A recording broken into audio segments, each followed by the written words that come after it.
How to replay view one's photos and videos on Facebook Messenger. In this video, I will guide you step by step on how you can replay view one's photos and videos on Facebook Messenger. First of all, you want to open the Messenger app.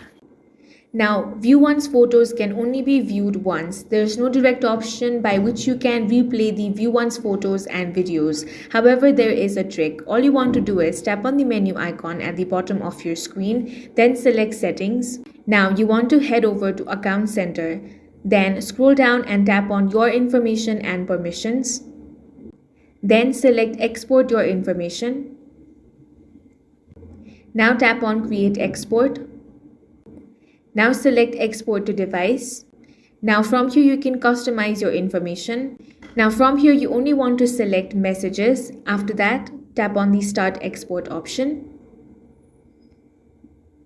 Once your file has been exported, you can simply open that, and from there you will be able to view the view one's photos and videos. And that's all for this video. If you found it useful, make sure to hit the like button and subscribe for more videos like this.